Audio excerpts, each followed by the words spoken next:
Hello नमस्कार साथियों, स्वागत है आप सभी का हमारे बीजी क्लासेज यूट्यूब चैनल के प्लेटफॉर्म पर। तो साथियों में आज आपके लिए राजस्थान जीके की क्लास लेकर आया हूँ जो बीएसटीसी परीक्षा 2025 से संबंधित है साथियों, प्लस चतुर्थ श्रेणी से संबंधित भी है साथियों। यानी कि बीएसटीसी परीक्षा और चतुर्थ श्रेणी से संबंधित में आपके लिए राजस्थान जीके की क्लास लेकर आया हूँ जो बहुत ही इम्पोर्टेंट होने वाली है साथियों। तो चलते साथियों बिना किसी देरी के करते हुए, चलने से पहले जो भी नए सदस्य इस चैनल से जुड़े हुए हैं वो चैनल को सब्सक्राइब जरूर कीजिएगा साथियों, और वीडियो को ज़्यादा से ज़्यादा लाइक और शेयर भी कीजिएगा। तो आज का पहला क्वेश्चन आता है हमारा कि 1303 में चित्तौड़ के किले पर अलाउद्दीन खिलजी के आक्रमण के समय कौन सा इतिहासकार उनके साथ आया था। जब 1303 में चित्तौड़ के किले में आक्रमण हुआ था साथियों, किसने किया था? अलाउद्दीन खिलजी ने किया था। उस समय वहां के शासक कौन थे? रतन सिंह थे साथियों। कौन थे? रावल रतन सिंह थे साथियों। उस समय अलाउद्दीन के आक्रमण के समय कौन सा इतिहासकार अलाउद्दीन के साथ था साथियों? तो इसका राइट आंसर आपको बताना है। बदायूनी, अबुल फजल, अमीर खुसरो या फिर दुर्सा आडा। तो इसका राइट आंसर क्या होगा? ऑप्शन नंबर सी हो जाएगा। क्या हो जाएगा? ऑप्शन नंबर सी, यानी कि अमीर खुसरो। अलाउद्दीन के चित्तौड़ आक्रमण के समय उनके साथ जो इतिहासकार था वो कौन था? अमीर खुसरो था साथियों। और जब 1303 में अलाउद्दीन ने चित्तौड़ पर अधिकार कर लिया तो वहां पर साका भी हुआ था साथियों। किसने किया था साका? जौहर किया था वहां पर। किसने? रानी पद्मिनी ने किया था साथियों। और राव रतन सिंह ने केसरिया किया था साथियों। ठीक है, चलते हैं नेक्स्ट क्वेश्चन की। नेक्स्ट क्वेश्चन आता है हमारा कि राजस्थान में अंग्रेजों के खिलाफ 1857 की क्रांति का विफल होने का सबसे बड़ा कारण क्या था? चार ऑप्शन आपके सामने। क्रांतिकारियों का न होना, राजपूत शासकों का अंग्रेजों का साथ देना, नसीराबाद छावनी का क्रांति में भाग न लेना, या फिर राष्ट्र भावना की कमी। तो इसका राइट आंसर क्या होगा? ऑप्शन नंबर बी इसका राइट आंसर हो जाएगा, यानी कि राजपूत। क्या हो जाएगा? राजपूत शासकों का अंग्रेजों का साथ न देना। तो ऑप्शन नंबर बी इसका राइट आंसर हो जाएगा। ठीक है, चलते हैं नेक्स्ट क्वेश्चन की ओर। नेक्स्ट क्वेश्चन आता है हमारा कि 1207 ईस्वी में किसने आमेर के मीणाओं को पराजित करके आमेर को कछवाड़ की राजधानी बनाया था साथियों? राजा बारमल ने, दुल्हा राय ने, मान सिंह ने, या फिर कोकिल देव ने। तो राइट आंसर क्या हो जाएगा कि 1207 ईस्वी में किसने आमेर के मीणाओं को पराजित करके आमेर को कछवाड़ की राजधानी बनाया था? तो ऑप्शन नंबर डी इसका राइट आंसर हो जाएगा, यानी कि कोकिल देव ने। ठीक है ना, चलते हैं नेक्स्ट क्वेश्चन की ओर। नेक्स्ट क्वेश्चन आता है आज का हमारा कि जोधपुर राज्य की स्थापना राव जोधा द्वारा की गई, लेकिन कब की गई थी साथियों? 1559 में की गई थी, 1459 में की गई थी, 1113 में की गई थी, या फिर इनमें से कोई नहीं। तो राइट आंसर क्या हो जाएगा? ऑप्शन नंबर बी इसका राइट आंसर हो जाएगा, यानी कि जोधपुर राज्य की स्थापना राव जोधा के द्वारा की गई थी। किसके द्वारा की गई थी? राव जोधा के द्वारा। कब की गई थी? 1459 में की गई थी। बात करते हैं उदयपुर की स्थापना उदय सिंह ने की थी। कब की थी? 1559 में की थी। ठीक है, चलते हैं नेक्स्ट क्वेश्चन की ओर। नेक्स्ट क्वेश्चन आता है हमारा कि राज्य सरकार ने पर्यटन को उद्योग कब घोषित किया? क्वेश्चन क्या कहता है कि राज्य सरकार ने पर्यटन को उद्योग कब घोषित किया? चार ऑप्शन है। 1978-79 को, 1988-89 को, 1968-69 को, या फिर 1958-59 को। तो राइट आंसर क्या हो जाएगा? ऑप्शन नंबर बी हो जाएगा कि राज्य सरकार ने पर्यटन को उद्योग कब घोषित किया? 1988 और 89 में। ठीक है, ऑप्शन नंबर बी इसका राइट आंसर हो जाएगा। नेक्स्ट क्वेश्चन की ओर चलते हैं अपन। नेक्स्ट क्वेश्चन आता है हमारा कि भारत में बंधुआ मजदूरी उन्मूलन अध्यादेश किस वर्ष लागू हुआ? 1978 ईस्वी में, 1968 ईस्वी में, 1980 ईस्वी में, या फिर 1976 ईस्वी में। भारत में बंधुआ मजदूरी उन्मूलन अध्यादेश किस वर्ष लागू हुआ? तो राइट आंसर क्या होगा? 1976 हो जाएगा साथियों, यानी कि ऑप्शन नंबर डी आपका राइट आंसर हो जाएगा। ठीक है, चलते हैं नेक्स्ट क्वेश्चन की ओर। नेक्स्ट क्वेश्चन जो आपके सामने आ रहा है कि बहुत ही अच्छा क्वेश्चन है, कितनी बार एग्जाम में पूछा भी गया है कि खमनोर की पहाड़ियां किस नदी का उद्गम स्थल है? कितनी बार एग्जाम में पूछा गया है कि खमनोर की पहाड़ियों पर किस नदी का उद्गम स्थल है? गंभीरी, बनास, चंबल या फिर काली सिंध? तो राइट आंसर क्या होगा? ऑप्शन नंबर बी इसका राइट आंसर हो जाएगा, यानी कि बनास नदी का उद्गम स्थल कहाँ पे है? खमनोर की पहाड़ियों पर, जो कौन से जिले में पड़ते हैं? राजसमंद में पड़ती है साथियों। खमनोर की पहाड़ियां कौन से जिले में पड़ती हैं? राजसमंद में। तो खमनोर की पहाड़ियां राजसमंद में बनास नदी का उद्गम स्थल है साथियों, जो राजस्थान की सर्पाकार नदी के नाम से भी जानी जाती है साथियों। राजस्थान की कौन सी नदी के नाम से जानी जाती है? राजस्थान की सर्पाकार नदी के नाम से जानी जाती है। ठीक है, चलते हैं नेक्स्ट क्वेश्चन की ओर।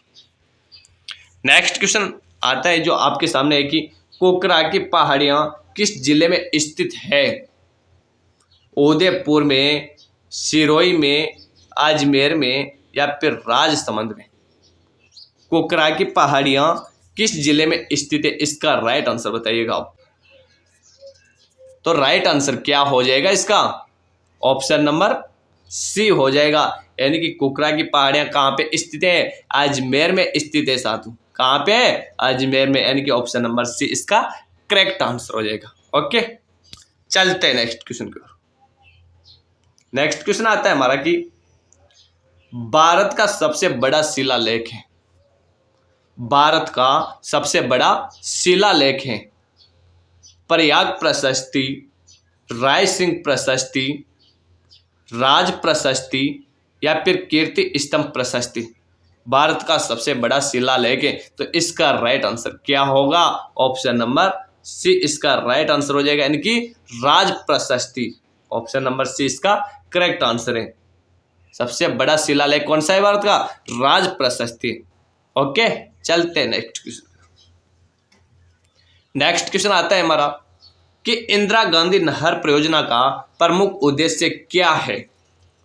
ऑप्शन नंबर ए रेगिस्तान राजस्थान के रेगिस्तान को पुरातन स्वरूप प्रदान करना। ऑप्शन नंबर बी है कि पेयजल की व्यवस्था करना।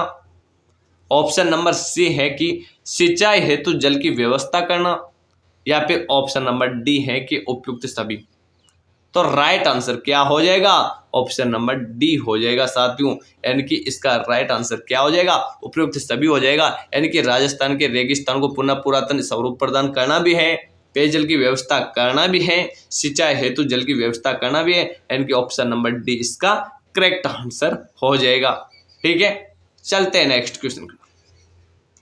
नेक्स्ट क्वेश्चन आता है हमारा कि बहुत ही अच्छा क्वेश्चन है कि अचल दास श्री वचनिका नामक ऐतिहासिक रचना में कहाँ के शासक का वर्णन है साथियों?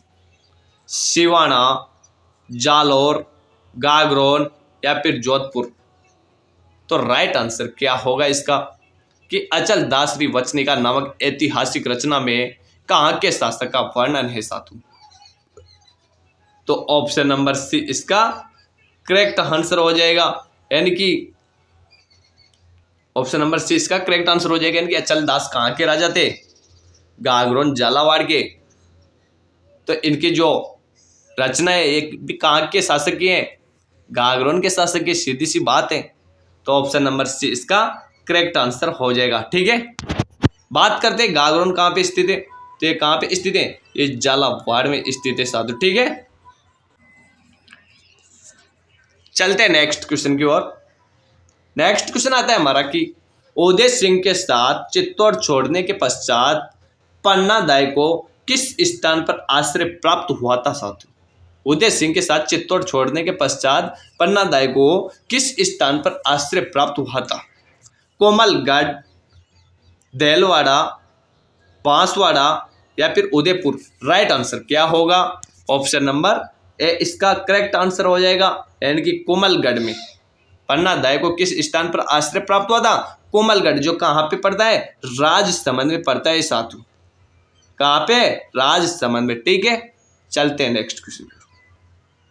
नेक्स्ट क्वेश्चन बहुत ही अच्छा क्वेश्चन आ रहा है आपके सामने की मारवाड़ में गुड़ला मेला लगता है चैत्र बुद्धि अष्टमी से चैत्र शुद्धि तृतीया तक।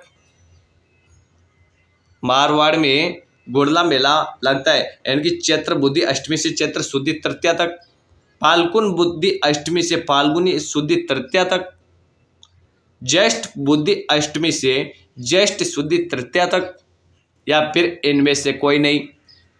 तो राइट आंसर क्या होगा कि मारवाड़ में गुड़ला मेला लगता है। कब लगता है? चैत्र बुद्धि अष्टमी से चैत्र शुद्धि तृतीया तक लगता है, यानी कि चैत्र कृष्ण पक्ष की अष्टमी से चैत्र शुक्ल पक्ष की तृतीया तक। कौन सा मेला लगता है मारवाड़ में? गुड़ला मेला लगता है साथियों, जो कहाँ का प्रसिद्ध है? जोधपुर का प्रसिद्ध है। गुड़ला नृत्य कहाँ का प्रसिद्ध है? जोधपुर का प्रसिद्ध है। ठीक है, चलते नेक्स्ट क्वेश्चन की ओर। नेक्स्ट क्वेश्चन जो आपके सामने आ रहा है कि अरावली पर्वत श्रृंखला के बारे में कौन सा कथन सही है? यह एक नई घुमावदार पर्वत श्रृंखला है, यह दुनिया की सबसे पुरानी पर्वत श्रृंखला है, यह 33 सागर का हिस्सा है, या फिर अरावली पर्वत श्रृंखला में कोई घाटी नहीं है। राइट आंसर क्या हो जाएगा? ऑप्शन नंबर बी इसका करेक्ट आंसर हो जाएगा कि यह दुनिया की में सबसे पुरानी पर्वत श्रृंखला है। क्या है? सबसे पुरानी पर्वत श्रृंखला कौन सी? अरावली। ठीक है, चलते हैं नेक्स्ट क्वेश्चन को। नेक्स्ट क्वेश्चन आता है हमारा कि राव जोधा ने मेहरानगढ़ दुर्ग की नींव कब रखी थी? 1456 में, 1458 में, 1457 में, या फिर 1459 में। राइट आंसर क्या हो जाएगा? ऑप्शन नंबर डी, यानी कि 1459 को राव जोधा ने मेहरानगढ़ दुर्ग की नींव रखी थी, जो कहाँ पे स्थित है? जोधपुर में स्थित है। आपसे पूछा जाए कि मेहरानगढ़ दुर्ग कौन सी पहाड़ी पर बना हुआ है, तो ये इसका राइट आंसर क्या हो जाएगा? चिड़िया टोक पहाड़ी पर बना हुआ दुर्ग है। कौन सा? मेहरानगढ़ दुर्ग। ठीक है, चलते हैं नेक्स्ट क्वेश्चन की ओर। नेक्स्ट क्वेश्चन आता है हमारा कि हाडा रानी की बावड़ी या फिर कुंड कहाँ पे स्थित है? नाडोल, टोडा रायसिंह, आबानेरी, या फिर नीमराना। हाडा रानी की बावड़ी या कुंड कहाँ पे स्थित है? राइट आंसर क्या हो जाएगा? ऑप्शन नंबर बी, यानी कि टोडा रायसिंह, जहां पर हाडी रानी का कुंड या बावड़ी बनी हुई है, जो कहाँ पे पड़ता है? टोंक जिले में पड़ता है। ठीक है ना, चलते हैं नेक्स्ट क्वेश्चन की ओर। नेक्स्ट क्वेश्चन आता है हमारा कि राजस्थान राज्य में सबसे अधिक कृषि उपज मंडियां स्थित है। राजस्थान राज्य में सबसे अधिक कृषि उपज मंडियां कहाँ पे स्थित है? कोटा में, बीकानेर में, गंगानगर में, या फिर हनुमानगढ़ में। राइट आंसर बता दीजिएगा। 4 ऑप्शन आपके सामने है कि राजस्थान राज्य में सबसे अधिक कृषि उपज मंडियां कहाँ पे स्थित है। इसका राइट आंसर क्या हो जाएगा? ऑप्शन नंबर ए, यानी कि राजस्थान के कोटा में सबसे अधिक कृषि उपज मंडियां स्थित है।